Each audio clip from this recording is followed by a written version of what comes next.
I'm Luke Neller and welcome to Best Replays of the Week. In this episode we have a lesser-known TD with a hit list, an E3 refusing to give up, and a Super Pershing playing a trekking game.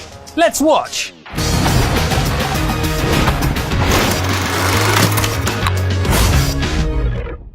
Our first replay comes from Morinage from the EU server. This is a dream matchup for this tier 10 light tank.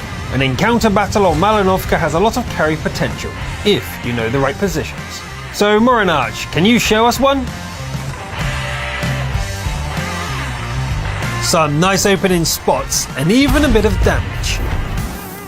Hey, this T-54 light has taken a bit of a tumble. Can't let that damage go to waste. The hill is clearly lost. Morinage understands this position isn't so valuable without it, and so it's time to relocate. Don't forget that this is an encounter battle, so it's possible to flank through what would normally be the south spawn, undetected.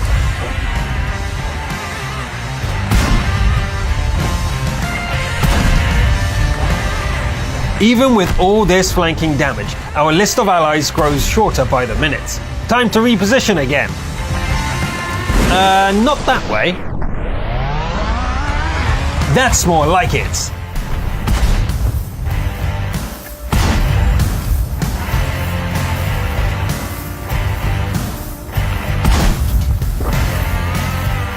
Now the enemy push has been shut down. It's time to root out the stragglers.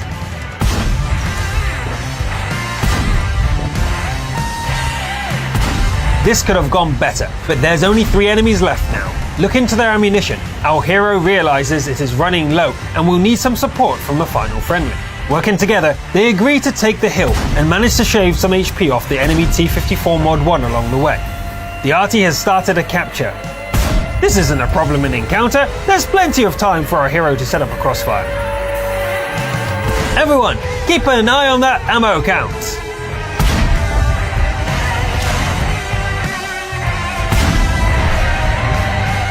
Phew, that was close. One miss would have ended it for our hero, but Morinage kept it cool and made the shots count. Great teamwork and a rare Fade-Ins award for an exceptional display of skill. Well done, Morinage! Next up is Danger Nat from the SEA region. The Ferdinand is an old TD in World of Tanks and arguably dated compared to the new kids on the block. But Danger Nat is going to show us that this TD, although it is old, can still be a force to be reckoned with. Rolling a top of the list standard battle on Mountain Pass is a good start, as this map has a lot of narrow roads, so the Ferdy's heavy punch and armor will be quite useful. One of the new Swedish TDs is first on the hit list for this monstrous 128mm cannon. This flank is poorly defended, so our Vindicator sets up a strong defensive position and lies in wait. 3 versus 1, no cover, and only 1,000 hit points. This will be tricky.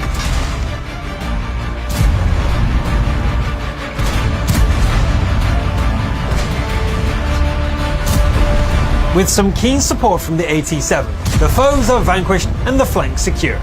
Time to reinforce somewhere else. If you've a keen eye, you'll notice that Danger Nat is keeping Arty safe using that high wall. Very sensible, things considered. This little TD's day just soured. Some good timing on the Borsig's reload allows our Vindicator a free shot.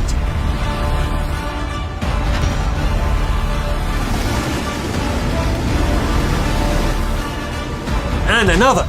Not fast enough, E25. Half the remaining enemies are artillery, so remaining in cover will be quintessential to victory. This Su-101 didn't get the memo. Nor this Dicker Max. Hang on, that's the 4th German TD Danger Nat has killed this battle, all released after our traditional 30. This old dog showed the new pups what for. Some disorganized relocating leaves this M44 caught in the open. Time is running short, so long travel is not an option. Excluding the enemy base, the most likely place for this remaining arty to be is, our own base.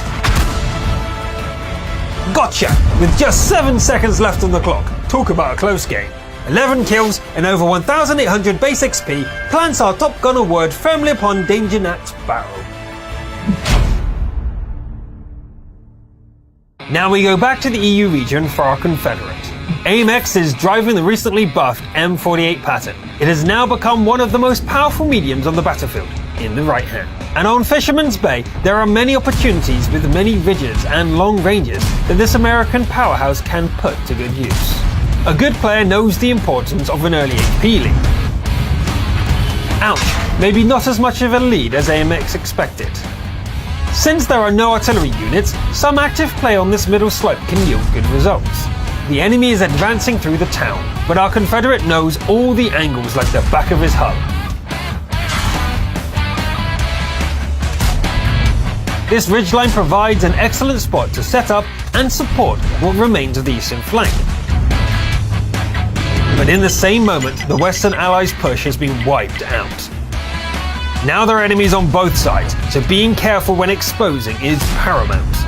The pattern is mobile and nimble despite its size, so this intricate maneuver pays off. An isolated enemy! They must be picked off quickly to help rotate this battle off the losing foot.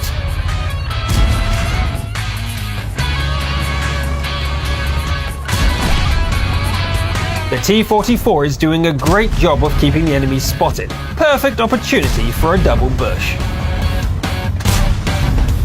After a few dodgy shots, the enemy mediums fall, leaving the weight of the battle on a sole Jagdpanzer E100. This aggressive spotting position pays off with a quick shot on the flat TD side. There's only a slim chance of surviving that 117mm shell, so AIM-X must tread lightly. Support arrives just as the base is captured, and it becomes a two-pronged victory. This battle would have surely been a loss if it wasn't for our American muscle. Almost 10,000 damage and a second gun mark. A great display of how to fight a battle on the back foot, AIM-X. We journey now to Muravanka with Zeus for you from the EU region for a standard battle. Let's see what this American behemoth has in store for us. Zeus heads east to a strong defensive position, and it's a good thing too. There are swaths of enemies approaching. Time to start trimming HP. Only the mighty Russian IS-3 stands up to the 150mm shell, and lucky for Zeus that shot didn't penetrate. This IS-3 is becoming a bit of a nuisance. A 140 races in at top speed to flank this beast, but his angle is too shallow. Time to deal with this pesky IS-3. Blast! The IS-3 knocks out the ammo rack and the repair kit is still on cooldown. Time for the dance of death as Zeus desperately attempts to bring his gun to bear on the Tier 8. Not that one! Save! An ally releases Zeus from the IS-3's death grip and the ISU fluffs his shot. Just in time to stop this E-75 dead in his tracks. Uh-oh, a contender approaches. But he is low HP, so a well-aimed HE shell finishes the job. Good choice. Our brave behemoth now stands alone against 4 enemies. Make that 3. The STRV struggles against the thick frontal armor of the E3, and Zeus manages to wiggle to safety. Too slow on the draw today, Jagdpanzer. It's almost like these guys had a death wish. But wait! There was supposed to be 4 of them! The cap! The Lurvy manages to solo capture an encounter, almost a feat upon itself. Feels bad man for Zeus, but maybe this week's Heartbreak Award and a whopping 10,000 damage will soften the blow. Now it's time for the pinnacle of the show, the best replay of the week. The leading role will be played by Cabrax's 123 on Siegfried Line, driving the Super Pershing. Once a feared tank on the battlefield, it's become more subdued in recent times, but that doesn't mean it can't wreak havoc when called upon. Cabraxis opens up the show with a long shot on the move into the E-75. After a quick peck at the T-54 lightweight, the E-75 returns for round 2. Although it seems the E-75 has got his gear sticks jumbled, it doesn't take long to dismantle this beast from the side. The T-54 lightweight cowers in fear as our hero sets their vehicle ablaze before finishing the job with a sneaky shot under the arch. The T-29 is no good on flat ground and falls quickly to this rapid-firing 90mm. No repair kit? Don't mind if I do. Oh, RT ruined the fun. The battle is not looking too good so far, despite our hero's already impressive 3,500 damage. Best to perform a flanking maneuver to even things up. Wow, Capraxis certainly has a knack for precision tracking shots, but this exchange has left the Super Pershing looking a bit worse for wear. And the enemy E75 is almost full HP. And here it comes. Another track shot! And this one did just the trick as the enemy heavy falls to concentrated fire. Thanks, team! Eek! That was a lucky low damage roll from the Tiger P. This Super Pershing is still standing, just about. I hope Capraxis is making a tracking shot tutorial. It almost seems natural for them. What a masterful game, demonstrating how effective a well-placed shot can be. It certainly brings the rewards in too. 2,175 base XP and almost 6,000 damage is a monstrous achievement in this tough matchup for the Super Pershing. Congratulations and well fought, Capraxis. We hope you put this gold to good use. That's all for this week. This season's replays are a little bit better than before, don't you think? Well, keep sending them in. I'm Luke Nella, thanks for watching, and I'll see you next time.